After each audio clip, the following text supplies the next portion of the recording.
नमो अरहन्ताणं ॐ ह्रीं नमो सिद्धाणं ॐ ह्रीं नमो आयर्याणं ॐ ह्रीं नमो उवज्झायाणं ॐ ह्रीं नमो लोये सब साहूणं एसो पंचनमुक्कारो सब पावपणासनो मंगलाणंच सब्बेसिं परमं हवै मंगलम परमं हवै मंगलम। आराध्य देवना चरणों वंदन। आदरणीय समणी जी, उपस्थित भाइयों तथा बहनों, लास्ट सेशन में आपणे अनित्य भावना पर चिंतन कर्युं हतुं। आजे आपणे चिंतन करशुं असरण भावना उपर। अनित्य भावना में आपणे चिंतन कर्युं हतुं संसार में चार वस्तु छे ए टेम्परेरी छे। नंबर 1 शरीर, बॉडी। अपनी बॉडी छे परमानेंट नहीं, टेम्परेरी छे। नंबर 2 એટલે બોડીની સાથે જો ત્રણ કલંક લાગેલા છે, જ્યાં બોડી હશે ત્યાં રોગ હશે, ત્યાં ઓલ્ડ એજ હશે અને ત્યાં મૃત્યુ પણ હશે। તો બોડીની સાથે આ ત્રણ કલંક લાગેલા છે એ પણ ટેમ્પરેરી છે, પરમાનન્ટ નથી। બીજો નંબર 2 સંપત્તિ, લક્ષ્મી। લક્ષ્મી પણ ટેમ્પરેરી છે। તમે લોકો લક્ષ્મી માટે કેટલા કાવા દાવા કરો છો, કેટલા દોડો છો, પણ લક્ષ્મી પણ એક સમય પછી જતી રહેવાની છે, જવાની છે, એ રહેવાની નથી, એ શ્યોર છે। તો લક્ષ્મી પણ ટેમ્પરેરી છે। નંબર 3 આપણા જો સંબંધો છે એ પણ ટેમ્પરેરી છે। જ્યાં સુધી આપણો સ્વાર્થ હોય ત્યાં સુધી બધા આપણા સગા, જ્યારે સ્વાર્થ સિદ્ધ ન થાય ત્યારે આપણા વિચારી કે આપણું કોઈ નથી। આપણે ગીત ગાય, કોઈ કોઈનું નથી રે, કોઈ કોઈનું નથી રે। જ્યાં સુધી સંબંધ હોય, સ્વાર્થ હોય, સંબંધ ક્યાં સુધી? જ્યાં સુધી આપણા સ્વાર્થ હોય ત્યાં સુધી આપણાને સારા લાગે। એ જ વ્યક્તિ હોય સ્વાર્થ સિદ્ધ થતો હોય આપણાને સારા લાગે। એ જ વ્યક્તિ હોય જ્યારે આપણો સ્વાર્થ સિદ્ધ ન થતો હોય તો આપણાને એ સારું ન લાગતું હોય, એવું પણ બન્યા કરે છે। અને નંબર 4 ચોથું શું છે? અનિત્ય। કે આપણા જો 5 ઇન્દ્રિયના ભોગ છે, 5 ઇન્દ્રિયના વિષય છે, એ શું છે? અનિત્ય છે। જ્યારે આપણી ઇન્દ્રિય ટેમ્પરેરી છે, એના ભોગ પણ પરમાનન્ટ કેવી રીતે થઈ શકે? એક સમય એવો આવશે આપણી સામે ટીવી હશે, સારા સારા પિક્ચર પણ હશે, પણ એક સમય પછી આપણી આંખની જ્યોતિ જ નહીં રહે। આપણે કેવી રીતે જોઈ શકશું? કેવી રીતે ટીવી જોઈ શકશું? તમારી સામે ટીવી છે, પિક્ચર પણ સામે છે, એકદમ સરસ મજાનું પિક્ચર આવી રહ્યું છે, પરંતુ એક સમય પછી આંખની જ્યોતિ જ નહીં રહે, આપણે કેવી રીતે જોઈ શકશું? એક સમય એવો આવશે તમારા સામે બહુ સરસ સરસ મ્યુઝિક ચાલી રહ્યા છે, સોંગ ચાલી રહ્યા છે, પરંતુ એક સમય પછી સાંભળવાની શક્તિ જ નહીં રહે, આપણે કેવી રીતે સોંગ સાંભળી શકશું? પાંચો ઇન્દ્રિયના જો વિષય છે એ પરમાનન્ટ નથી, એ પણ જવાના છે। એટલા માટે ભગવાન મહાવીર સ્વામી કહે છે બુઢાપો ના આવે ના પેલા ધર્મ કરી લેવું જોઈએ। धर्म क्यारे करवू जोईए? गौतम स्वामी भगवान महावीर स्वामी थी प्रश्न पूछे छे कि आपने धर्म क्यारे करवू जोईए, धर्म कब करना चाहिए?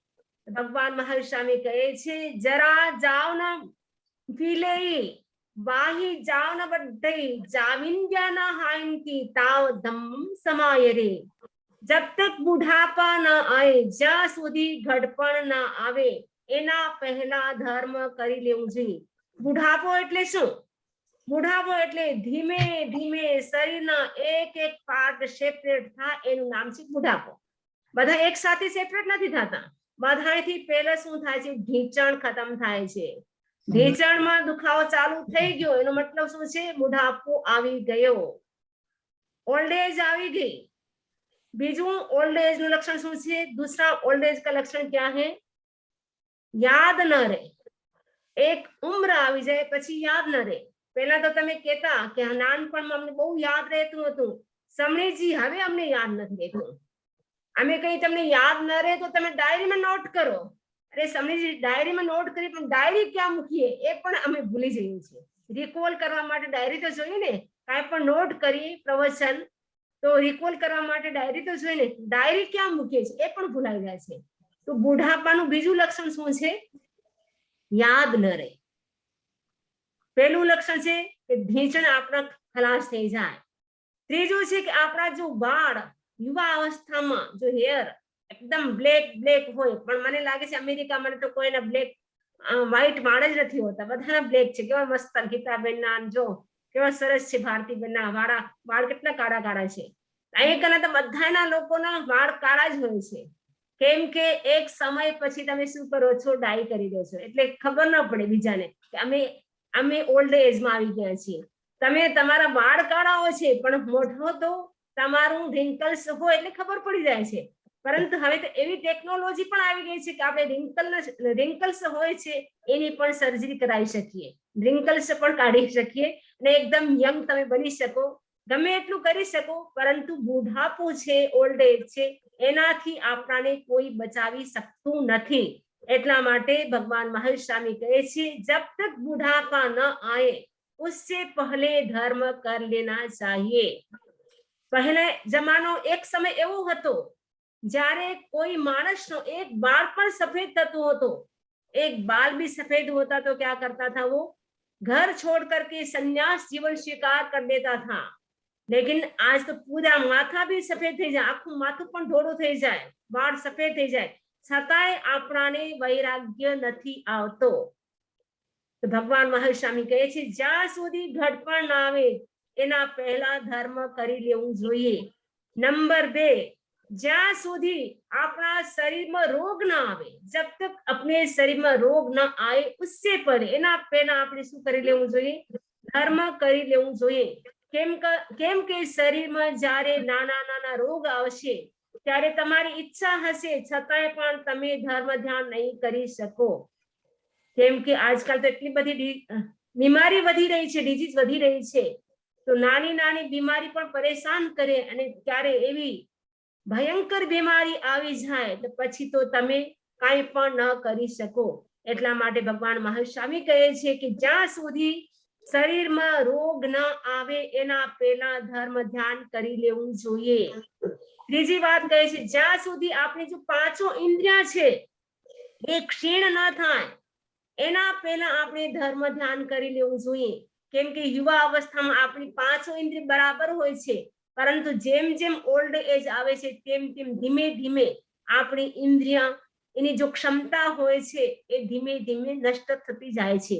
એટલા માટે ભગવાન મહેશ સ્વામી કહે છે કે જ્યાં સુધી આપણી જો પાંચો ઇન્દ્રિય બરાબર હોય ત્યાં સુધી તમે ધર્મ ધ્યાન કરી લો.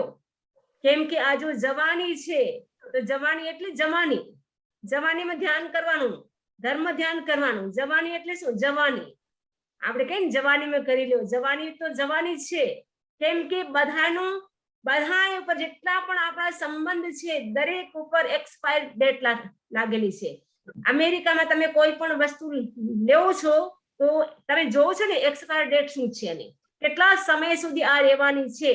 આપણી બોડી ઉપર પણ એક્સપાયરી ડેટ લાગેલી છે, અમુક સમય પછી તમારી બોડી રહેવાની નથી. આ તમારી જવાની છે એ પણ એક્સપાયર ડેટ લાગેલી છે, અમુક સમય સુધી તમારી યુવા અવસ્થા રહેશે, પછી જવાની તમારી જવાની છે, એક્સપાયરી ડેટ છે લખેલી. અને ઓલ્ડ એજ ઉપર પણ એક્સપાયરી ડેટ છે, અમુક સમય પછી તમારી ઓલ્ડ એજ પણ સમાપ્ત થઈ જશે. ને પછી મૃત્યુ એના પર એક્સપાયરી ડેટ છે કે અમુક સમય પછી તમારું મૃત્યુ થવાનું છે, એને કોઈ પણ રોકી શકતું નથી. અનિત્ય ભાવના આપણને શું કહે છે કે સમયની મર્યાદા છે, દરેકની લિમિટ છે. આપણી બોડીની પણ લિમિટ છે, ઓલ્ડ એજની, યુવા અવસ્થાની, લક્ષ્મીની, સંપત્તિની, સંબંધ દરેકની સમયની શું છે મર્યાદા છે। असरण भावना अपने शू सिखावे छे? असरण भावना अपने को क्या बोलती है, क्या कहती है? असरण भावना कहती है कि दरेकनी शक्ति છે सीमित છે, लिमिट जो अपनी शक्ति છે, दरेक संबंधोनी जो शक्ति છે ए लिमिट છે, एनी मर्यादा છે, शक्तिनी पण मर्यादा છે, समयनी मर्यादा। अनित्य भावना कहे छे समयनी मर्यादा છે અને असरण भावना अपना कहे छे शक्तिनी पण मर्यादा છે। दरेक આપણી પાસે શક્તિ હોય છતાં આપણે બધું કરી શકતા નથી, આપણે કોઈને બચાવી શકતા નથી।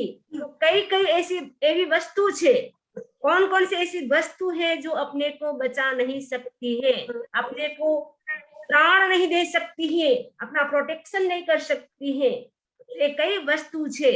भगवान महावीर स्वामी कहे छे कि तमारा शरीर में जारे रोग आवशे त्यारे तमने कोई पण तमारो दुखावो लई नहीं सके। तमने केटला तमारा हस्बेंड गमता होय, एना माथामां दुखावो थतो होय, तो तमे शुं एमना माथानो दुखावो लई सको?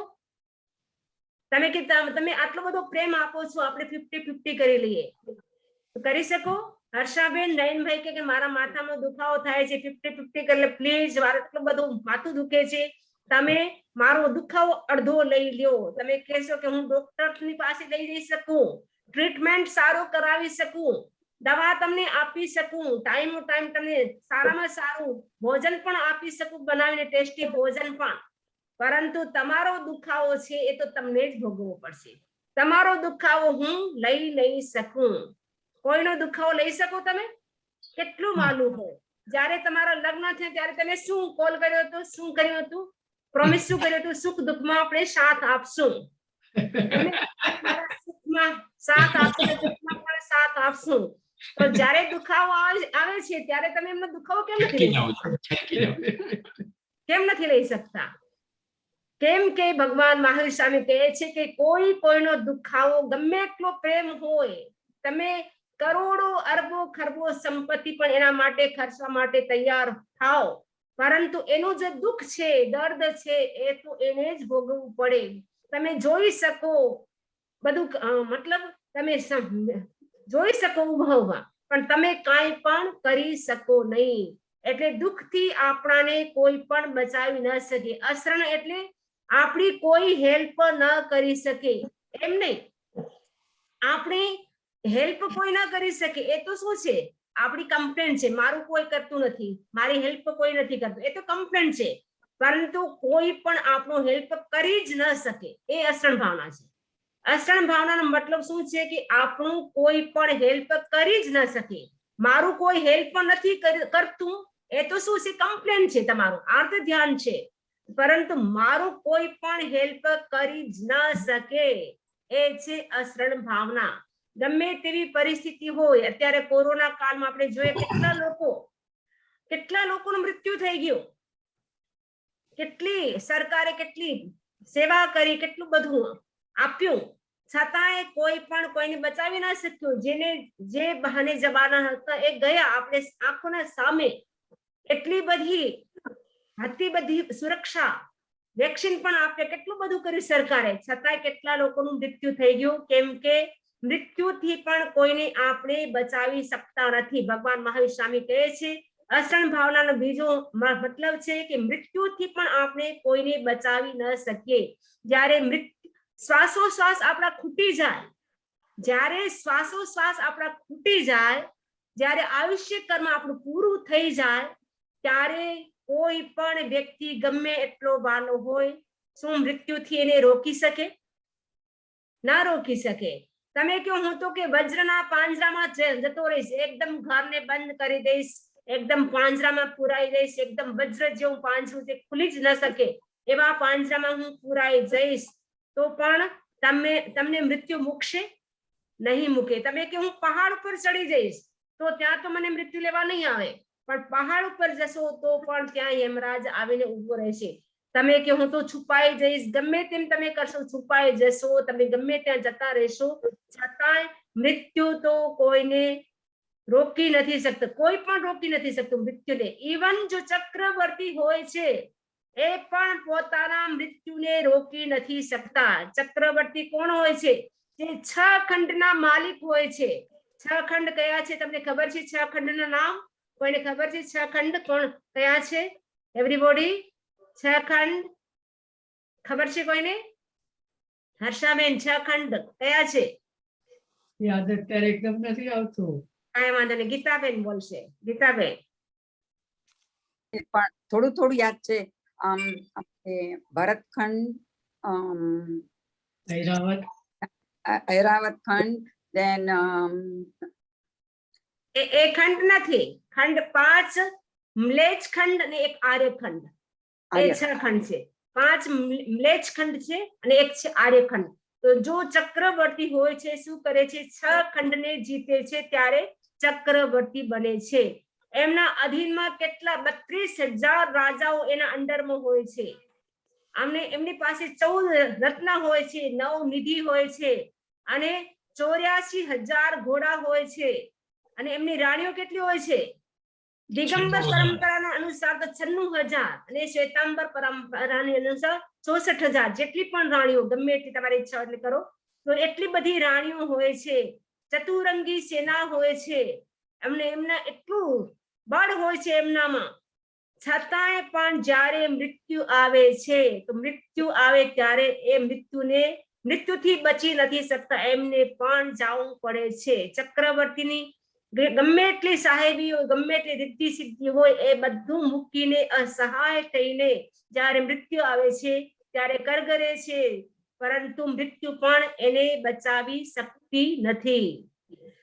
ચક્રવર્તીને છોડો, ઇવન તીર્થંકર ભગવાન મહાવીર સ્વામી જ્યારે છેલ્લો ટાઈમ હતો ત્યારે ઇન્દ્ર મહારાજ આવે છે અને કહે છે, નિવેદન કરે છે, પ્રભુ તમે તમારું 2 સમયનું આયુષ્ય વધારો, એનાથી જો ભસ્મ ગ્રહ લાગવા વાળો છે એ ટળી જાય. ભગવાન કહે છે નો ભૂતમ ન ભવિષ્યતિ, એવું થયું નહીં અને એવું થશે નહીં. કોઈ પણ તીર્થંકર પોતાના આયુષ્યને વધારી ન શકે.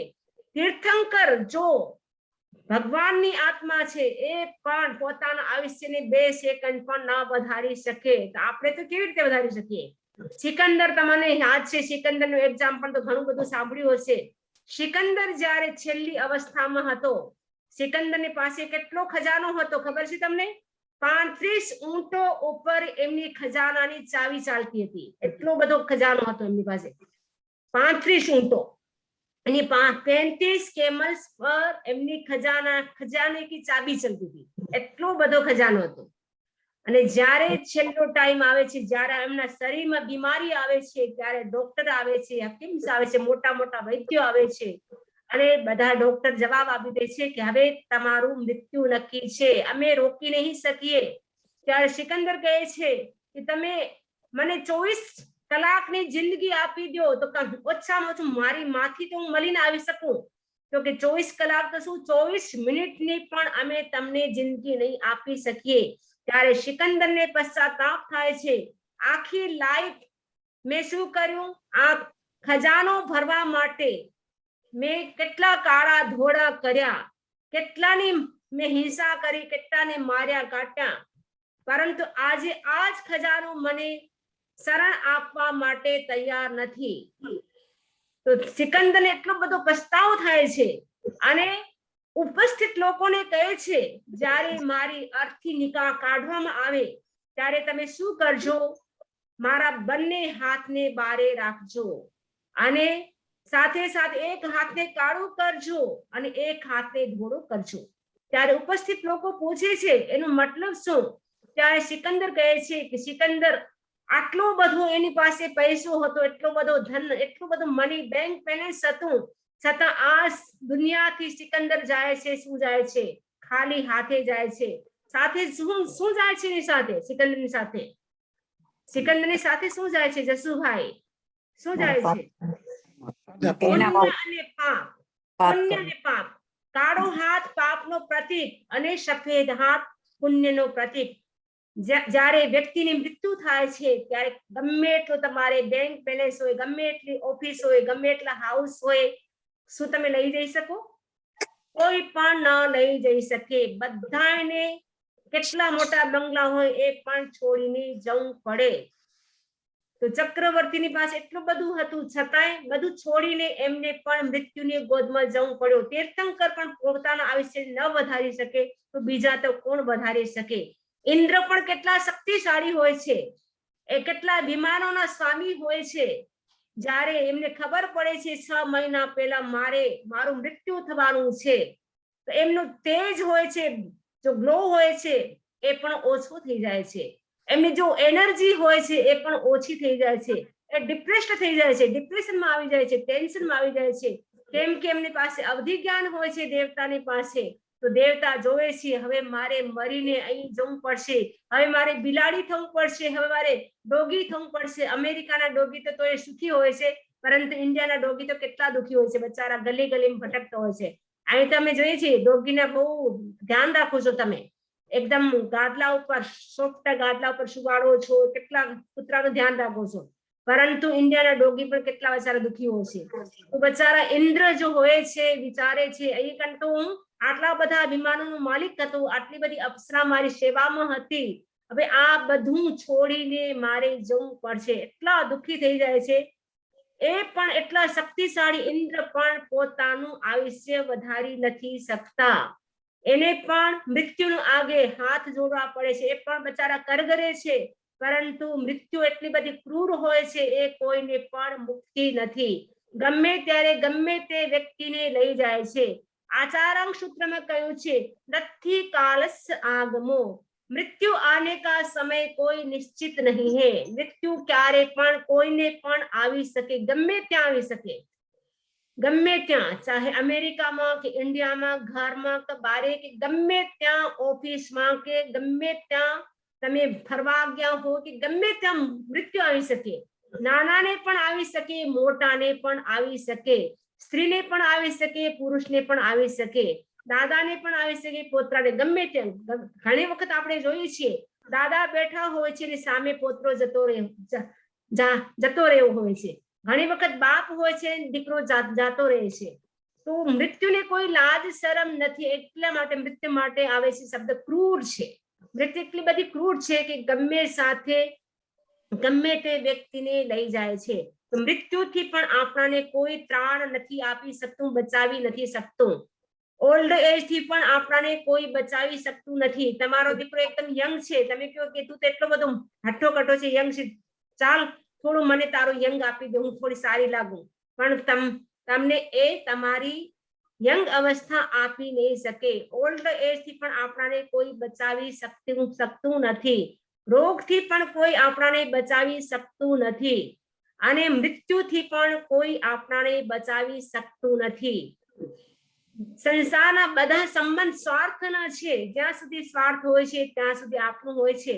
પણ ઘણા લોકો કહે છે કે અમારા પરિવારમાં એટલો બધો પ્રેમ છે. એક યુવક તો એટલો બધો અભિમાન હતો કે અમારો તો જો શાહ પરિવાર છે, ગીતાબેન શાહ છે ને, તમે ખોટું ના માનજો, કે અમારા શાહ પરિવારનો એટલો બધો પ્રેમ છે, એટલો બધો પ્રેમ છે, કોઈ બીમાર થાય બધા હાજર રહે, એકો એક આવી જાય, તરત ડોક્ટર ને ત્યાં ફોન કરી દે, મેડિસિન લઈ આવે, બધું એટલો બધો મારું ધ્યાન રાખે. એક યુવક આવે છે કે અમારો મહેતા પરિવાર, શાહ પરિવાર એટલો બધો પ્રેમ છે કે તમે જો મહારાજને કહે છે, તમે જો પ્રવચન કર્યું ને, મહારાજ આજે અષાઢ મહાનામ કરું છું ને, કે તમને કોઈ હેલ્પ ના કરી શકે, હેલ્પ કરી જ ન શકે. એક હું આઈ ડોન્ટ બિલીવ, હું તમારી વાત ઉપર વિશ્વાસ નથી કરતો, I am not agree with you, હું તમારાથી એગ્રી નથી, તમે જો કહો છો હું ખોટું માનું છું. કેમ કે અમારા પરિવાર એટલો બધો પ્રેમ છે, સમ છે, તો હું કેવી રીતે માનું કે બધા સ્વાર્થી છે. મારા તો એકદમ સમજુ હતા, સાધુ હતા, પહોંચેલા હતા, કે તમને વિશ્વાસ ન થતો હોય આજે શું કરે, ડેમો કરજે, તો ઘરે જઈને ડેમો કરજે. એમ કે છે કે મારા પેટમાં ચૂંક આવે છે, પેટ દુખે છે, બહુ પેટ દુખે છે, એમ કરીને ડેમો કરજે. 2 દિવસ ડેમો કરજે, 3 દિવસે 9 વાગે સારા ચોકડે હું આવી જઈશ, પછી હું બધું સંભાળી દઈશ. તો યુવક શું કરે છે, એકદમ ડેમો કરે છે, ઘરે પેટ ઉપર હાથ રાખી, મને પેટ દુખે છે, પેટ દુખે, ઓ માં, ઓ માં, ઓ માં. તો પત્ની બાજુમાં બેઠી હતી, માને કહે છે માં તને યાદ કરે, તું જા. માને કહે છે કે માં તને યાદ કરે છે, ઓ માં, ઓ માં. એટલું બધું દર્દ થાય ને. આ તો ઢોંગ હતો, દર્દ કાંઈ થતું નતું, પેન હતું ને પેટમાં, ખોટો ઢોંગ. કેમ કે ડેમો કરે ને, ડેમોમાં તો બધું જૂઠું હોય ને. નાટક કેમ કરે? નાટક એ રીતે નાટક કરી રહ્યો હતો. ઓ માં, તો પત્ની ઉઠીને જાય છે ત્યાંથી અને માને કહે છે તું જા માં, તને યાદ કરે છે. તો માં કહે છે દીકરા શું થયું બેટા, તારા માટે શું કરી શકું હું, બોલ. તો કે મને તો બસ પેટ દુખે છે, મારું દર્દ છે તમે લઈ લો, મારું દર્દ લઈ લો, બસ બીજું કાંઈ મારા માટે ના, મારો દુખાવો થાય છે ને એ તમે મારો દુખાવો લઈ લ્યો. ત્યારે દીકરા તારો દુખાવો તો ના લઈ શકું, બીજો તું બોલ તારા માટે શું કરી શકું. મને બીજું કાંઈ નથી જોતું, મને ડોક્ટર નથી જોતા, મને દવા નથી, મારો દુખાવો લઈ લો, બસ એક જ તમે કામ કરો. તો એટલા જોતામાં તો એમના બધા સગા વાલા બધાય, જો જમાઈ, દીકરા, બહુ, દેરાણી, જેઠાણી, બધાય ઘરના જેટલા મેમ્બર્સ હતા ફેમિલીને બધા આવી જાય છે. લગભગ 500 લોકો ભેગા થઈ જાય છે, પરંતુ કોઈ પણ એમનો દુખાવો દૂર નથી કરી શકતા. આખી રાત ઉજાગરા કરે છે, દવા આપે છે, ઇન્જેક્શન, બોટલ એટલા બધા ચડાવે છે, છતાંય દુખાવો દૂર થતો નથી. દુખાવો તો થતોય નહીં, આ તો ઢોંગ હતો. દુખાવો હોય તો દૂર થાય ને, દુખાવો તો હતો નહીં, આ તો ડેમો હતો. તો ત્રીજે દિવસે શું થાય છે, જો સાધુ કીધું હતું કે 9 વાગે હું આવી જઈશ, ઠીક 9 વાગે મહારાજ પધારે છે. પધારો બાપજી, પધારો બાપજી, બહુ આનંદ થયો તમને મળીને. આ બચારો એટલો બધો દુખે છે અમને, હવે તમે આમનું કાંઈ કરો. હા, હું આમનો ઉપાય કરીશ, પણ મને એક ગ્લાસ પાણી આપો. પહેલા ગ્લાસ પાણી આપો અને હું મંત્ર કરીશ. આ મંત્રના પ્રભાવથી આના પેટનું જો ચૂંક આવી છે, જો દુખાવો છે, પેન છે, તરત દૂર થઈ જશે. અરે મહારાજ જલ્દી કરો, જલ્દી કરો. બહુ ભાગ્યશાળી છે અમે કે તમે એકદમ ટાઈમ પર આવી ગયા, આટલા બધા દુઃખના સમયમાં તમે આવી ગયા. તો મહારાજ શું કરે છે, પાણીનો ગ્લાસ મંગાવે છે અને એમાં મંત્ર કરે છે. એટલા મંત્ર બોલે છે એટલે સમજાય નહીં, તમને પણ સમજાય કે શું બોલે છે. મંત્રનો મતલબ જ સમજાય નહીં. સમજાય તો તમને ખબર પડી કે આ કરે છે. મંત્રનો મતલબ સમજાય નહીં, એવા મંત્ર બોલવા માંડી ગયા. તો મંત્ર બોલે છે, એક પછી એક મંત્ર બોલા કરે છે. પછી મંત્ર બોલી લીધા અને કીધું આના પેટનો જે દુખાવો હતો, ચૂંક હતી, પેન હતું, એ બધું આ ગ્લાસના પાણીમાં આવી ગયું છે. હવે આ પાણી તમે પીઓ. આ જે પાણી પીશે એ તો મરી જશે અને આ જીવતો થઈ જશે. તો ના મહારાજ, આ તમે જ પી જાઓ. કેમ કે તમારે તો કોઈ આગળ નહીં, પાછળ નહીં, તમે તો જીવો તો લાખ ને મરો તો 1.25 લાખના. તમે જ પી જાઓ. માની પાસે જાય, તમે પીઓ. તમારો તો દીકરો એટલો વાલો હતો કે માં કે નહીં, કે હું મરી જઈશ તો શેઠ નું કોણ ધ્યાન રાખશે. દીકરા તો તમને ખબર જ છે આજકાલના કેવા હોય છે, કોઈ ધ્યાન રાખે છે. એટલા માટે જે થયું એ થઈ ગયું. હવે તો પછી એના બાપની પાસે જાય. બાપ કહે છે કે હું તો એટલો મોટો બિઝનેસ સંભાળું છું, આ તો એક ઓફિસ સંભાળતો હતો, હું મરી જઈશ તો મારો બિઝનેસ પણ એ સંભાળી નહીં શકે. એટલા માટે જે થયું તે સારું છે. હવે આગળ કહે છે, એની પત્નીને કહે છે તને તો એટલો બધો પ્રેમ હતો પતિ ઉપર, તું તો પી લે આ ગ્લાસ.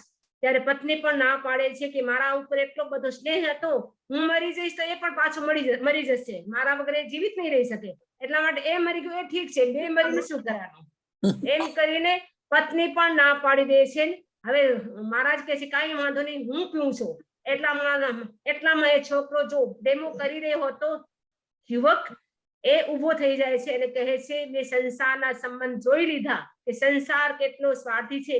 આટલા દિવસ તો મારો ભ્રમ હતો, હું માનતો હતો કે દરેક મારા છે, મારા વાલા છે, મારા સગા છે, મારી પત્ની છે, મારી માં છે.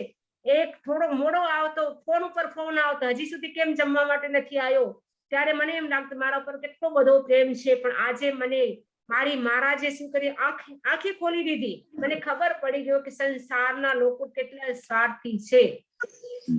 તો કોઈ પણ કોઈનું નથી. આપણે ગાઈએ છીએ પણ વાસ્તવમાં આપણાને મૃત્યુથી, રોગથી અને ઓલ્ડ એજ થી કોઈ પણ આપણાને રક્ષા કરી શકે નહીં, ત્રાણ આપી શકે નહીં. અશરણનો મતલબ આપણાને કોઈ હેલ્પ કરી જ ન શકે. બધું કરી શકે, સેવા કરી શકે, બધું કરી શકે, પણ આપણાને એ 3 વસ્તુથી કોઈ પણ આપણાને બચાવી જ ન શકે. અનાથી મુનિનું એક્ઝામ્પલ તમને બધાએ સાંભળ્યું હશે, એમના માટે બહુ સરસ એક્ઝામ્પલ છે. અનાથી મુનિ, એમને વૈરાગ્ય કેવી રીતે થયો. અનાથી મુનિ એક વખત એમની આંખમાં ભયંકર વેદના આવી છે, ભયંકર આંખમાં પેન થાય છે. ત્યારે ડોક્ટર બોલાવે છે, વૈદ્યજી બોલાવે છે, બધા બોલાવે છે, છતાં એમની આંખની જો વેદના હતી, પેન હતું, કોઈ પણ દૂર કરવા તૈયાર ના થઈ શક્યા, કોઈ પણ દૂર ન કરી શક્યા. મતલબ ડોક્ટર વૈદ્ય આવે છે, દવા આપે છે, બધું કરે છે, છતાં એમની આંખનું જો પેન હતું એ દૂર નથી થતું ત્યારે શું કરે છે? અનાથી મુનિ સંકલ્પ કરે છે. તમને ખબર છે સંકલ્પમાં સિદ્ધિ હોય છે. જેવો આપણે સંકલ્પ કરીએ, જેવો વિચાર કરીએ એમાં આપણે બની જઈએ. ત્યારે સંકલ્પ કરે છે રાત્રિ વખતે અને સંકલ્પ કરીને સૂવે છે, આજ રાતની અંદર અંદર મારી આંખની વેદના દૂર થઈ ગઈ, હું સવારે જૈન ધર્મને સ્વીકાર કરીશ, હું જૈન મોંક બનીશ, જૈન સાધુ બનીશ, એવો સંકલ્પ કરીને સૂઈ જાય છે. અને સંકલ્પનો પ્રભાવ જુઓ, દેખતા દેખતા જોતા જોતા શું થાય છે? જેમ જેમ રાત વીતે છે તેમ તેમ એમનું જો પેન હતું, દર્દ હતું, એ દૂર થતું જાય છે અને સવારના એકદમ નિરોગી થઈ જાય છે, હેલ્ધી થઈ જાય છે. અને માતા પિતા કહે છે અમે મનોથી લીધી હતી એટલે તમે બરાબર થઈ ગયા, કોઈ કે અમે દેવી દેવતાની બોલી કરી હતી એટલે તમે બરાબર થઈ ગયા. પરંતુ અનાથી મુનિ શું કહે છે? મેં સંકલ્પ કર્યો કે જૈન ધર્મ હું સ્વીકાર કરીશ, જૈન સાધુ બનીશ, ત્યારે આ બધું થયું છે. તમારું કોઈ પણ દેવી દેવતા પણ આડા નથી આવ્યા. એટલા માટે ભાવનામાં પણ આપણે સાંભળીએ છીએ, ગાઈએ છીએ, દલ બલ દેવી દેવતા માત પિતા પરિવાર મરતી બિરિયા જીવ કો કોઈ ન રાખણ હાર જગતમાં, કોઈ ન રાખણ હાર. દલ બલ દેવી દેવતા, કેટલા દલ હોય, બલ હોય, કેટલા દેવી દેવતાના ગ્રુપ હોય, ફેમિલી હોય, પણ જ્યારે મૃત્યુ આવે છે, જ્યારે શરીરમાં પેન આવે છે, ત્યારે કોઈ પણ કોઈને બચાવી શકતું નથી, રોકી શકતું નથી. ત્યારે અનાથી મુનિ કહે છે આ જો જૈન ધર્મનું શરણ એક એવું છે શરણ, એ મેં સ્વીકાર કર્યું. અર્યંતનું શરણ, સિદ્ધનું શરણ, સાધુ મુનિરાજનું શરણ, કેવલી ભાષિત જૈન ધર્મનું શરણ મેં સ્વીકાર કર્યું, ત્યારે જ મારું આ બધું પેન થયું. એટલા માટે ભગવાન કહે છે બસ સાચું શું છે? ધર્મ છે. અર્યંતનું ધર્મ સાચું છે, સિદ્ધનું, સાધુનું અને કેવલી ભાષિત એ ધર્મ છે, એ જ આપણાને બચાવી શકે. એટલા માટે આપણે ચિંતન કરવાનું છે, આત્માનું ચિંતન કરવાનું છે. હું આત્મા છું, હું અજર છું, હું અમર છું. આપણે મરવાનું બીક નથી, મરવાની ઈચ્છા પણ ન કરવાની. ઘણા લોકો એટલા પરેશાન થઈ જાય છે, હવે અમારી લાઈફ શું, અમારે જોબ નથી, શરીરમાં એટલી બધી બીમારી આવી ગઈ છે, હવે હું તો એકદમ બેકાર થઈ ગયો છે, એનાથી મરવું સારું. તો મરવાની પણ ઈચ્છા ન કરવાની અને જીવવાની પણ ઈચ્છા ન કરવાની. મરવાથી ભય ન રાખવાનો, જન્મથી ભય રાખવાનો. બધા લોકો મરણથી ડરે છે, મૃત્યુથી ડરે છે, પણ બીક શેની રાખવી જોઈએ? જન્મની બીક રાખવી જોઈએ. કેમ કે જન્મની સાથે શું જોડાયેલું છે? મૃત્યુ જોડાયેલું છે. બીક આપણાને શેની લાગે છે? જન્મની લાગે છે કે મૃત્યુની? મૃત્યુની લાગે છે. પણ જન્મની બીક કેમ નથી લાગતી?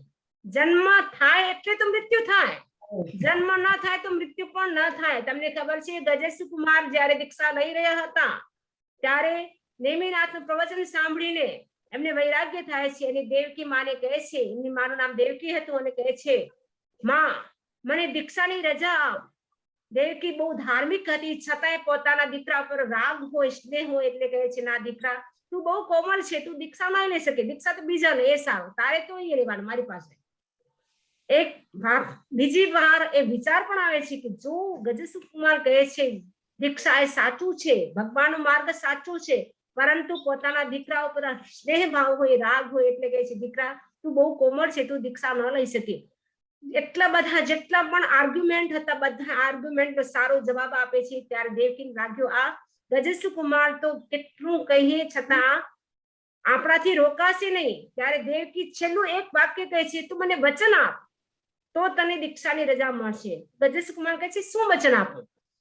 તું મને વચન આપ કે હું તારી છેલ્લી માં છું, હવે તારે જન્મ ધારણ નથી કરવો, હવે તારે જન્મ ધારણ નથી કરવો, હું તારી છેલ્લી માં છું. છેલ્લી માં એટલે દેવકી બસ હવે આના પછી તારે જન્મ ધારણ કરવો નથી. આવું તમે કમેન્ટમેન્ટ કરો, આવો તમને શું આપો? વચન આપો તો તને દીક્ષાની રજા મળશે.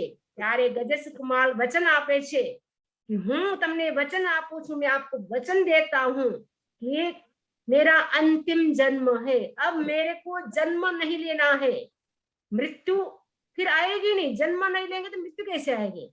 अधिकांश लोग मृत्यु से ही डरते हैं। कोरोना काल में तो सबको कितना डर लग रहा था, पता नहीं कब मृत्यु आ जाए।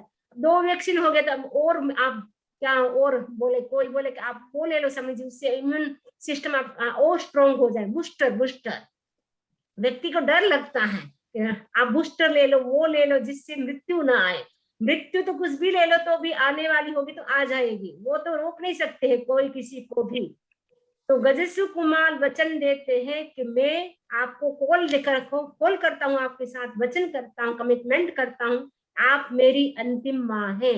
और गजेश्वर कुमार दीक्षा लेते ही क्या करते हैं, जो साधु की श्रमण की जो 12वीं प्रतिमा होती है उसको स्वीकार करते हैं, और उनको क्या होता है, वो शमशान में जाकर के ध्यान करते हैं। तो शमशान में जाकर के ध्यान करते हैं तो उनके सिर के ऊपर कौन करता है, मिट्टी की पाल बांधता है और गरम गरम अंगारे डाल देते हैं। क्योंकि जैसे ही सौमिल ने देखा, ये तो मेरा जमाई, आ तो मारो जमाई छे, मारी दीकरी साथे सपन करेलू हतुं, ये मेरा जमाई है। और वो इस प्रकार देखते ही उनके भीतर क्या होता है, प्रतिशोध की भावना जागृत हो जाती है और मिट्टी की पाल बांधते हैं, अंगारे डालते हैं। और उस समय गजेश्वर कुमार बिल्कुल भी द्वेष नहीं करते हैं, वो चिंतन करते हैं, मेरे ससुर कितने अच्छे हैं। किसी के ससुर तो 100 रुपए की पगड़ी बंधाते हैं, किसी के ससुर 1000 रुपए की, लेकिन मेरे ससुर तो मोक्ष की पगड़ी बंधा रहे। तो उस समय भी वो द्वेष नहीं करते हैं, आत्मा भिन्न शरीर भिन्न, इस भेद विज्ञान का अनुभव करते हैं। और चिंतन करते करते, भेद विज्ञान का चिंतन करते करते गजेश्वर कुमार को केवल ज्ञान हो जाता है। तो देवकी से कहा था, देवकी से वचन दिया कि मैं वचन देता हूँ, आप मेरी छेली माँ है, लास्ट माँ है। तो वो गजेश्वर कुमार ने निभाया। कहने का मतलब है, इस संसार में हमारा कोई भी प्राण नहीं है, शरण नहीं है, कोई भी हमें प्राण नहीं दे सकता। आयुष्य આપણું જ્યારે ઓછું થઈ જાય, શ્વાસોશ્વાસ ખૂટી જાય, આયુષ્ય કર્મ તૂટી જાય, ત્યારે કોઈ પણ આપણાને બચાવી ન શકે, દુઃખથી આપણાને કોઈ બચાવી ન શકે, અને ઓલ્ડ એજ થી પણ આપણાને કોઈ પણ બચાવી ન શકે। આપણાને આપણું શરણ કોણ થઈ શકે? અરિહંત, સિદ્ધ, સાધુ, આચાર્ય, કેવલી ભગવંત, આ 4 શરણ જ આપણાને રક્ષા કરી શકે। બાકી કોઈ પણ ડોક્ટર્સ હોય, ચાહે એસ્ટ્રોલોજર્સ હોય, કોઈ પણ હોય, મોટા મોટા વૈદ્ય પણ હોય, હકીમ પણ હોય, કોઈ પણ આપણાને બચાવી શકે નહીં। કોઈમાં પણ એવી તાકાત નથી। એટલા માટે આજે આપણે ચિંતન કરવાનું છે, આપણું આ સંસારમાં કોઈ શરણ છે નહીં, સાચું શરણ અરિહંતનું છે। એ હવે આપણે જાગૃત થવાનું છે કે હવે અરિહંત ભગવાનનું આપણે વધારેથી વધારે ध्यान करिए, स्वाध्याय करिए, जाप करिए, વધારેથી વધારે આત્માથી નિકટ રહીએ। જ્યારે આત્માથી નિકટ રહીશું ત્યારે આપણે ધીરે ધીરે શું થશે, આપણાને લાગશે કે વાસ્તવમાં આત્મામાં જે શક્તિ છે એ બીજા કોઈમાં શક્તિ નથી। આપણી જો આત્માની અંદર અનંત શક્તિ છે એ આપણે જાગૃત કરી શકીએ। ક્યારે જાગૃત કરી શકીએ? જ્યારે આપણું ધ્યાન આત્મા ઉપર વધારે હોય, બોડી ઉપર વધારે ન હોય, આત્મા ભિન્ન શરીર ભિન્ન, એ ભેદ વિજ્ઞાનનો અનુભવ કરીએ ને અશરણનો મતલબ આપણું કોઈ શરણ છે જ નહીં એમ નહીં, પણ આપણાને કોઈ શરણ આપી શકે જ નહીં। એટલા માટે આપણે ચિંતન કરવાનું છે। આપણે ડિપ્રેસ નથી થવાનું કે હવે સંસારમાં તો કોઈ કોઈનું નથી, હવે આપણે શું કરી જીવીને, એમ નથી વિચારવાનું। પરંતુ આ આપણાને અશરણ ભાવના આપણા અંદર વૈરાગ્યને ઉત્પન્ન કરે છે કે તમે વૈરાગ્ય, તમે ત્યાગી નહીં તો વૈરાગી તો બની શકો ને। તો વૈરાગ્ય આપણે કેવી રીતે આવી શકે આપણા અંદર, એ આપણે ચિંતન કરવાનું છે। અસરણ ભાવનાના અંદર આપણે વિચાર્યું કે આયુષ્ય, મૃત્યુ, ઓલ્ડ એજ છે, એનાથી કોઈ પણ આપણાને રક્ષા કરી શકે નહીં, બચાવી શકે નહીં। તો હવે આપણે રોજ એનું ચિંતન કરશું, ત્યારે ધીમે ધીમે આપણા અંદર વૈરાગ્ય જાગૃત થતું જશે અને આપણું જો લક્ષ્ય છે મોક્ષનું, એ પણ ધીરે ધીરે આપણે નિકટ જતા રહેશું। એ જ આશાની સાથે ઓમ અરહં, ઓમ અરહં।